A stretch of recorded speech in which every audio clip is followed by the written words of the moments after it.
Hello everybody, my name is Tobisatsu and welcome back to the channel.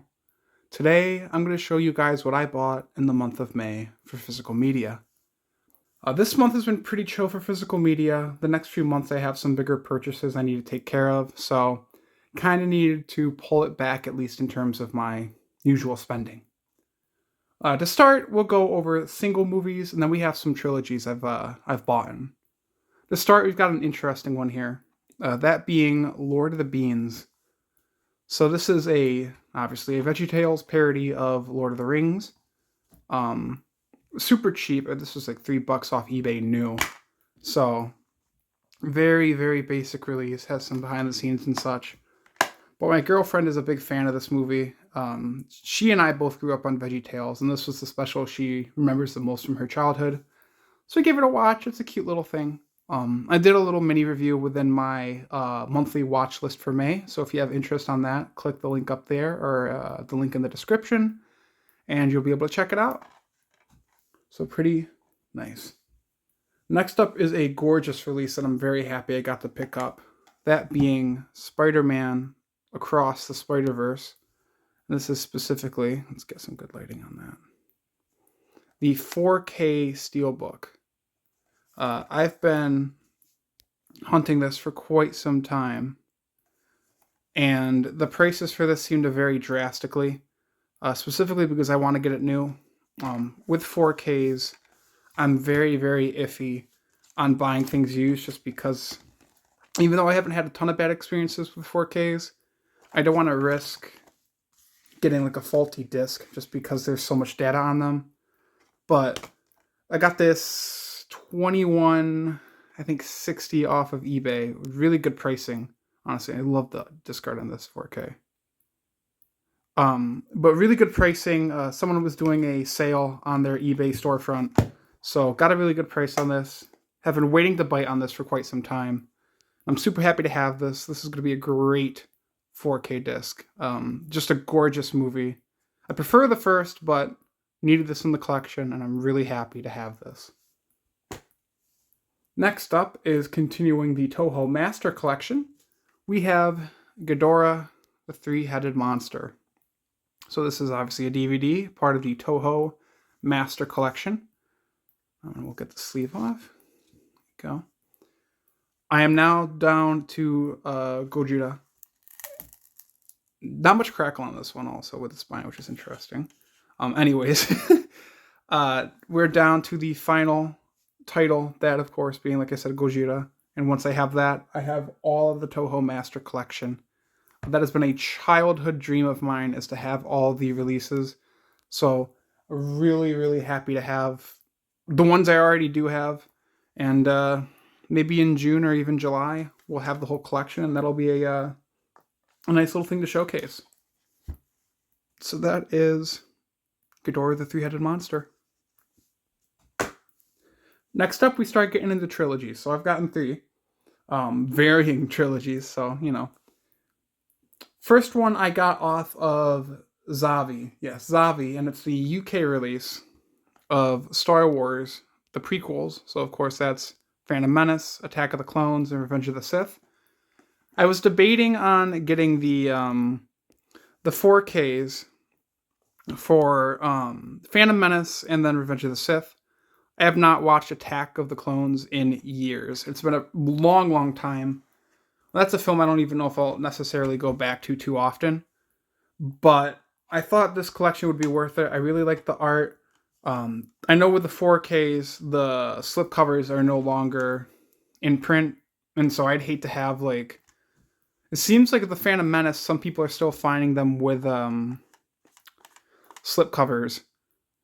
And I would hate to have like Revenge of the Sith in 4K and then it doesn't have the slip while Phantom Menace does. So this seemed like a very nice kind of middle ground, nice packaging. It's in Blu-ray. I don't know if these films would even necessarily look that good in 4K just because they were shot on digital. Like I'm sure the color the brightness and like the colors would pop more, but I don't know if that's really necessarily needed for this trilogy.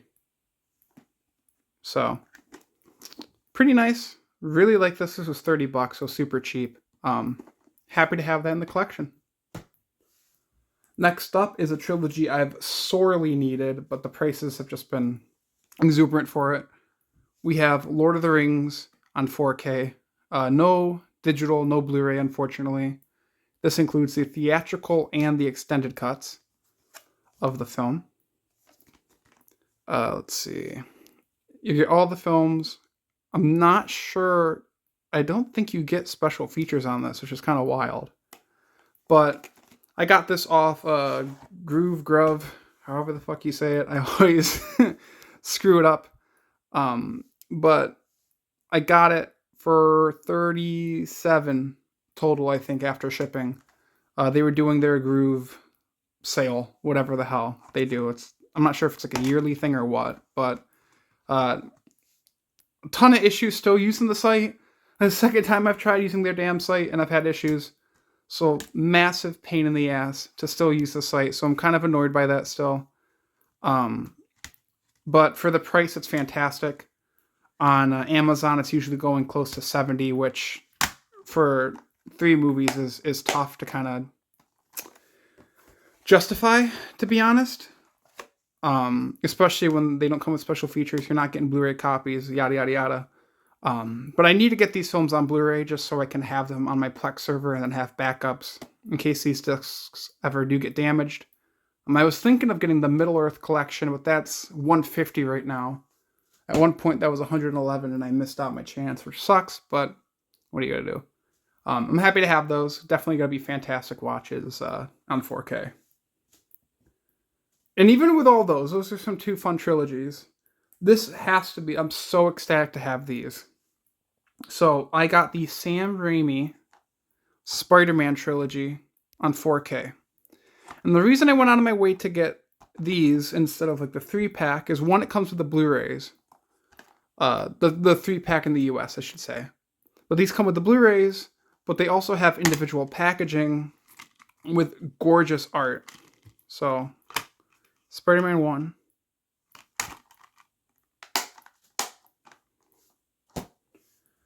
Spider-Man 2.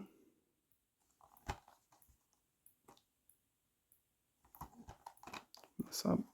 And these are childhood classics for me. I absolutely love Tobey Maguire's Spider-Man. And the main reason I wanted to get this is because of the art on this movie, specifically Spider-Man 3, which I adore that. I love the art for that. That is fantastic. I honestly don't find Spider-Man 3 that horrible. Like, it's not a fantastic movie. Out of the 3, it's probably the one I can have most fun with just because it's so schlocky. But I would say probably Spider-Man 2 is still my favorite in terms of like plot and such. Overall, probably Spider-Man 1 would be the one I think is the highest quality. But, I mean, gorgeous set of 4Ks to have. And I've needed these movies for quite some time. So to have these is awesome. And it's going to bring a new view for these. I can't talk today. Jeez Louise. But it'll be nice to view those on 4K. They're going to look fantastic. That's kind of what I was getting at. That ends it, though. Again, pretty small haul. Not a ton this month. Again, like I mentioned, I have some bigger purchases coming up June and July and even further. So certain things are going to be shared just because I think it'll make good content and it could be fun to show off some things. But that's not, not definitive. I'm getting, just for context, Switch 2. I'm going to G-Fest in July. And then my girlfriend and I might travel abroad from October to November. So purchasing is going to be a little more chill. This honestly might be the last collection update for a little bit. But glad I got to share these with you guys. I always love showing off the collection. We will get these all sleeved up if they need to be sleeved up. And then we'll get these on the shelf and we'll end it there. After I show you this. Thank you all so much for making it through the review. If you enjoyed the video, be sure to leave a like. If you have any questions on the products I showed, be sure to leave a comment and I'll be happy to respond. And if you really enjoyed, be sure to subscribe. All the support is greatly appreciated. I want to thank you all so much for watching. This has been Tobisatsu, and I hope that you have a great day.